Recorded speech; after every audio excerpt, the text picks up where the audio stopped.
Kindly subscribe to our YouTube channel, see how to. Click on the subscribe button below and also click on the bell beside this. This will notify you once we drop a new video. Thank you. Good afternoon, Mr. Yomi Fabiyi. Good afternoon. It's a pleasure meeting you in person. I know you to be a wonderful actor. Thank you. And an exemplary producer. Thank you. In the movie industry. So, in your own words, can you describe who you are to people? People want to know you. They want to hear from the horse's mouth. With all sense of humility, I'm a filmmaker that understands the nitty-gritty of imbibing humanity into what I am doing. Because no matter your love for your job, you must ensure that it is intended to affect lives positively. And that is basically how I can define myself. An individual that loves to help people, an individual that loves to ensure that my film impacts life and bring positivity to the society. That is the only way I can describe myself. All right, thank you very much, sir. Recently, we are aware you got an award for a human right award from the Consular General at the U.S. Embassy here in Lagos. Now, for you to get to that point to receive an award from such a person, you must have put a lot into the work of a humanitarian job. What did you have to sacrifice to get to that point? What are the things you had to put in to get to that point, sir? Thank you very much. First and foremost, whatever you are doing, people are observing. And my intention to delve into human rights is born out of the fact that it's a natural endowment. I just believe in peace. I believe that everybody's rights must be respected. And by the time I saw the concept of human rights, I fell in love with it, and I just feel this is the way every society should operate. People should be able to be allowed to express themselves in the confine of the law that guides them and confine of international law. So it's been so many things that I cannot start mentioning, so many personal exploits. And I could remember vividly, I have been visible in so many protests, peaceful protests, to bring betterment to society. Even when the Two-Face Idibia protest was apparently indirectly called off, I did a video a day before. I said I will not back down. I am going to continue with that message. And I did not just say it. I was present at the National Stadium and we joined the rally, and I was able to put my voice, because I know there are a lot of old age, there are a lot of children that cannot speak, that want so many things, that I should be able to stand up because I am able to speak for them, to fight for them, and ensure the government listens. And that was what I did. So many other things, other individual things that I've done to fight for the right of people that have been tortured, people that have been battered, all these things. The embassy and the Crowley, they were collating all this data, and they were able to. There were about 27 that were shortlisted before we were trimmed to just 3, and I was picked for the movie industry, and Simi was picked for the music industry, and then Madam Obi Ezekwesili was picked for the society and the political arena. And by and large, we've been able to take the crusade to places. I've been able to take it to wherever I think I can to speak and to advocate for human rights. All right, that is very lovely, sir. But I want to ask, why human rights? Because in one's life, there are experiences that changes how we think or puts us in a different path. Now, why human rights? Was it something you had from day one, or it was an afterthought? No, like I said, it started from my home. Defending the rights of the voiceless or the weak started from my very household. And I started by defending my mother. lè sọ pé nǹkan àtòtẹ̀rí tó fi mú yín lọ sínú àjìjàgbara. The point is this, nílé ayé kò sẹ́ni tó lè dá ṣe ilé ayé, you need people.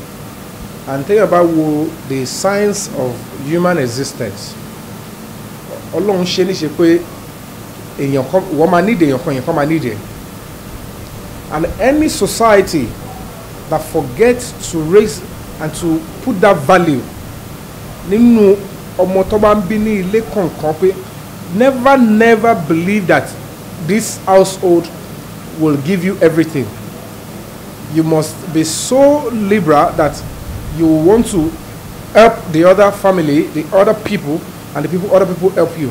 See, oh, then so all these things now, look at how do you turn that into fighting for the rights of people. You need to understand that tó bá dákẹ́ tí wọ́n bá ń ṣe ibi àbí tí wọ́n ń ṣèkà fún èèyàn kan, tí wọ́n bá ti ń ṣe fún wọn náà a máa rẹ́ni tó máa dákẹ́. Ó pẹ̀lú nǹkan tó jẹ́ pé on this side of the Atlantic in Nigeria, we grew up with that philosophy of life. We were raised with culture of silence. Gbogbo nǹkan ni kí ni tiẹ̀ ń bẹ̀, mind your business. Ó ti lè sọ̀rọ̀ jù, dákẹ́, má sọ̀rọ̀, rọra ṣe àwọn òwe, àwọn àṣàyàn ọ̀rọ̀ tó jẹ́ pé ó ń encourage kéèyàn máa múyàn sìn, kéèyàn máa dákẹ́ kí tiẹ̀ dẹ̀ máa bá dákẹ́. Gbogbo àwọn nǹkan bẹ́ẹ̀ ni we have as a culture.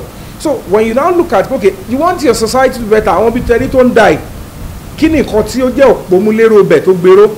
One of it is the protection of the fundamental human right of ẹni tó ń gbé bẹ̀ àtàlejò tó ń wá. Mo ṣe wá wò pé I have to just continue to speak up. Kò ń ṣe nǹkan tó rọrùn fáwọn èèyàn láti tètè sink in. In fact, ọ̀rọ̀ ò lè tètè yáwọn èèyàn. Lára àwọn tó ń jà fún gan máa kọ́kọ́ jẹ́ ọ̀tá ẹ̀ until everything tó bá jọra wọn. So that's why I choose human rights. It's not easy. Kò ń ṣe nǹkan tó rọrùn. I would have just said let me do kí n máa fún àwọn ọmọ aláìní lóúnjẹ or kí n fún widow or kí n máa láwọn. That one is good. It's humanity. But to now pick the very hard one, because human rights is a global idea, it's one of the major global idea. Taba your human rights grow in democracy. Democracy is a waste. A máa ń ṣalábàpàdé àwọn fídíò yín kọ̀ọ̀kan lórí ẹ̀rọ ayélujára. Ẹ ṣe lè sọ pé nǹkan tó pẹ́ jẹ́ àjàfún ẹ̀tọ́ ọmọnìyàn náà ló fà tẹ̀bí ṣe àwọn fídíò yìí sílẹ̀. Ó ti di dandan because láàrin mi àti oríṣiríṣi nǹkan ló ń ṣẹlẹ̀, and of course social media, ayé social media láwa yìí, and the essence of that social media sílẹ̀ is to create a bridge tó jẹ́ pé àti ìwọ tó ń ṣe òṣèré àbí tó ń kọrin pẹ̀lú àwọn tó jẹ́ oníbàárà wa, àwọn olólùfẹ́, there will be a way tó jẹ́ pé they can connect with you without being in the dark. But téèyàn bá wá rí i pé kìíní yẹn bí kìíní yẹn ṣe wá wà yẹn, èèyàn tún láti wò ó kókè, you are a voice. Tó bá sọ nǹkan bí ọ̀pọ̀lọpọ̀ yẹn ló máa gbọ́. Why are you not using your platform láti sọ nǹkan tó máa jẹ́ kí ìlú tẹ̀síwájú? Why are you not using your platform láti máa sọ òtítọ́? Why are you not using your platform to let people know that do not waver, do not get jittery. Even if you're standing alone, if you know you're standing by what is right, maintain your stand. Àbòsí ni kò dá, irọ́ ni ò dá, tẹ́mbẹ̀lẹ̀kú ni èèyàn gbọ́dọ̀ gbà láyè. But every other thing, if you're standing by it, that is an avenue for you to exemplify yourself. This is who I am and this is what I stand for.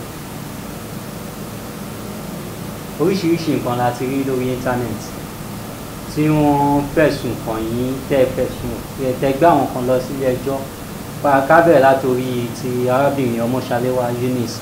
Ẹ jọ̀ọ́ kí lẹ lè ṣàlàyé fún wa nípa ẹ̀. Well, nǹkan tí mo rí ojú wípé ní ọdún 2017 ni mo gbé sinimá Agbedeméjì ni mo gbé jáde. Ṣàìdédé tí mo dẹ̀ gbé fíìmù yìí jáde ni mo kàn rí wípé lẹ́yìn bí ọ̀sẹ̀ kan tí fíìmù yìí jáde tó bọ́ sórí YouTube, somebody just came up, mo kàn rí message ẹni pò ní tilẹ̀ tọ́lọ́hún, the first person tó máa kọ́kọ́ pé àkíyèsí mi sí was Toyin Ayémapò. Ó ní ṣé mi ò rí nǹkan tí wọ́n kọ sí comment section yẹn mo ní mi ò kí ń kà mo ní òkè mo rí bọ́ mi ò ń ráyè ẹni yẹn kò ń ṣe ẹni tí mo mọ̀ àwọn tó ń blackmail ni pé kò genuine mo ní bọ̀ and again báwo ni wọ́n ṣe rí irú comment yẹn láàrin adúrú nǹkan tí wọ́n kọ sí comment section yẹn àdẹ̀yẹ sọ àmẹ́nu kúrò nígbà tó máa di àárọ̀ ọjọ́ kejì instablog ti gbé ó ti gbé picture mi síbi ó ti gbé picture obìnrin yẹn síbẹ̀ ó dẹ̀ munch kìíní yẹn láti comment section ó dẹ̀ sọ di editorial ó dẹ̀ fún ní heading and it became a sensational news and immediately ni mo ti sọ pé ọmọ tó ṣe iṣẹ́ ibi torí mi ò mọ̀ rí mi ò rí rí nílé ayé mi ó ti fa wèrè lọ́yàn nígbà tóun náà dẹ̀ máa pè mí ìyẹn Tóyìn fún rẹ̀ mo sọ fún straight ọmọ yẹn ó ti fa wèrè lọ́yàn and immediately mo rò pé ibi tó ti parọ́ mọ́ mi yẹn ibẹ̀ náà ni màá ti wà ọ̀pọ̀lọpọ̀ wọn máa wọ pé jẹ́ ń lo fake account èmi tó bá rí pé ọ̀ ní believe tó bá lo fake account jẹ́ kí n lo original account mo ló ti fẹ́ rí mi báwo ló ṣe fẹ́ mọ̀ mí bó wà ló fẹ́ mọ̀ bí tí mò ń gbé ṣó máa lè ráyè tó ló ń ṣe fíìmù ṣó máa lè sọ pé ó fẹ́ ṣèkà fún mi àbí ó fẹ́ bínú débi stage pé ó máa fẹ́ sọ pé kí n jẹ̀yà nǹkan tí mo ṣe yẹn and I have to prove that lady wrong that iṣẹ́ ibi òun ló ṣe ìdí tó ṣe fara ẹ sílẹ̀ láti ṣiṣẹ́ ibi òun láti ṣe kíni òun láti wá ṣàlàyé mo wá wò pé orí social media yẹn náà ni màá ti wá mo wá fi SOS síbẹ̀ ẹni tó bá mọ arábìnrin ilé tó ń gbé àbí ọ́fíìsì ẹ̀ kọ́ jọ kí wọ́n send address ẹ̀ sí mi wọ́n lè ṣe send address ni mo sọ fún lọ́ọ̀yà mi lẹ́sẹ̀kẹsẹ̀ la competition lọ sọ́dọ̀ commissioner of police padà ṣe kọ́dọ̀ commissioner of police the only mistake I did was bí mo ṣe send letter lọ ni mo ṣe kí ni mo show àrídájú pé mo ti kọ ìwé sí ọlọ́pàá ìdí tí mo dẹ̀ ṣe bẹ́ẹ̀ ojú pé ńgbà yẹn ariwo yẹn ti pọ̀ jù téèyàn bá dákẹ́ láwọn nǹkan míì á mà dẹ́gbà tẹ́ pé o mọ̀ ń pa ẹ̀ ni o ṣẹ̀ṣẹ̀ yẹn ni so you have to speak up but for people to know pàápàá àwọn tó jẹ́ olólùfẹ́ màá tó gbà mí gbọ́ pé tí n bá ṣàjẹ̀bi èmi kọ́ ni báwo ṣáà lè sáré lọ sí police yẹn pé ó yẹ wá mi lọ mú kọ́ wá ṣèwádìí lẹ́sẹ̀ pé mo ṣe yẹn lásán arábìnrin dé bẹ̀rẹ̀ sí ṣe kí ni ó bẹ̀rẹ̀ sí sá káàkiri ó sá káàkiri yẹn títí the next day tí mo máa rí òun náà ṣáà ṣe felege bí tó wà wọ́n ṣe pè mí láti Ministry of Women Affairs yẹn Office of the Domestic Violence that I should come wọ́n fún mi níjọ́ you can't call me today and ask me to come the second day give me like a week or two because mo wà lẹ́nu iṣẹ́ and I'm busy and the fact remains that anytime àti òjò pípapọ̀ tá à ní any issue of domestic violence báwo ló ṣe máa gbé mi lọ sí Ministry of Domestic Violence tó bá yẹ pé bẹ́ẹ̀ ló mọ̀ yàn sí tó fẹ́ fi dúnkokò mo ti kọjá ẹni tó máa ṣe irú pálapàla yẹn pẹ̀lú ariwo yẹn náà ṣì ń lọ gbogbo yẹn oríṣiríṣi yàn ló ń kọ oríṣiríṣi lẹ́ni tí mi ò mọ̀ rí tí mi ò rí rí ẹni tó dẹ̀ rán dẹ̀ jókòó ó dẹ̀ ń fọkànbalẹ̀ pé Ọlọ́run ṣé mo ti ṣèkà fún ká tó wí ká tó fọ̀ wọ́n ti sponsor ẹ̀ lọ sí ọ̀dọ̀ AIG zone 2 and they asked me to come to zone 2 but because the police are actually involved wọ́n ní ó pè mí bẹ́yẹn ẹsẹ̀kẹsẹ̀ ìjọ́ tó ní káwá ni mo gbéra lọ́bẹ̀ mi ò mú lọ́ọ̀yà dání wọ́n ní èmi ti tó láti defend ara mi nígbà tá a máa débẹ̀ gbà tí mo compel wọn ẹ bẹ̀rẹ̀ investigation they began to ask questions and they began interrogation to corroborate how true pé o tiẹ̀ pàdé ẹni rí ṣe gbogbo ẹ̀ the video recording Dolapo Badmus òun ni ó investigate òun lọ sọ pé ó investigate matter yẹn and she recorded us with her phone while she was interrogating us and I wish pé tó bá lè play video yẹn gbogbo nǹkan tí arábìnrin sọ gbogbo nǹkan tí ò tiẹ̀ ní ṣe pẹ̀lú mi bálabàla àwọn nǹkan mi tó yẹ pé mi torí case ẹ̀ wà in court I can't be talking about it now until probably Dolapo Badmus' subpoena or the judge requests that she present the video because láti ìgbà yẹn ló ti ń sá èmi kẹrẹrẹ being a human rights ambassador mi fẹ́ fi force sọ pé kó lọ arrest ẹ̀ or ká track ẹ̀ down so all I needed to do is nígbà tó tí o ti fẹ́ gba service and láti kọ́kọ́ draw another legal days about 26 days kí yẹn expire ká ṣe tún padà lọ sí court and apply for substituted service kó tó di pé wọ́n ṣe bẹ̀rẹ̀ sí paste proceedings ṣe last known address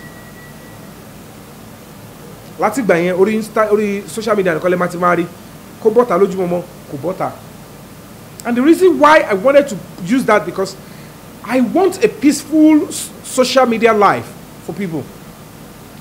Kò sí nǹkan tó ń jẹ́ pé ìjà wà láàrin èèyàn méjì àbí artist àti artist ní gbólóhùn aṣọ káwọn máa lu àwọn fans wa àbáwọn tó wà lágbègbè wa or PA tó jókòó tì wá or àwọn ọmọ tó ń tẹ̀lé wa ká máa fi hot colleague wa. I would never do that. Mi ṣe fake account rí nílé ayé mi. And to correct that, you need to be persistent. O láti dúró lórí ọ̀rọ̀ tó sọ. O dẹ̀ láti make sure pé o fi àyè sílẹ̀ láti make sure pé if justice will be served, it must be served the right way. O possible kò jẹ́ pé o lè má jọ pé òṣèré wo ló tún ráyè tó yìí náà oníkálukú pẹ̀lú callings ẹ̀. And I cannot deny what I used to stand for, provided my conscience is clear and I'm standing by what is right. So that about the lady. And the bá ṣe ń sọ̀rọ̀ yìí àtẹni tó ń rò pé bóyá mo fura so àtàwọn tó yẹ kó wọ́n jọ ṣe papọ̀, none of them deem it fit to say, you know what, let us call this guy and just apologize and let it go. They are making me look like a fool every day. As an actor, at least once a week. I see this menace with my name every week. Ọ̀tọ̀ ni social media razzmatazz. Ọ̀tọ̀ ni pé àwọn ọ̀rọ̀ tó máa ń sọ sí artist a mọ̀ pé yẹn bárakú nìyẹn. But when you are staring at extreme wickedness that is hampering your health and the peace that you have within you, kò ní jẹ́ kéèyàn fẹ́ máa wà okay, kò ní jẹ́ kéèyàn lálàáfíà dáadáa. And that is why I keep whinging. Ó máa ń ká mi lára every week, every day. So that is that one on that lady.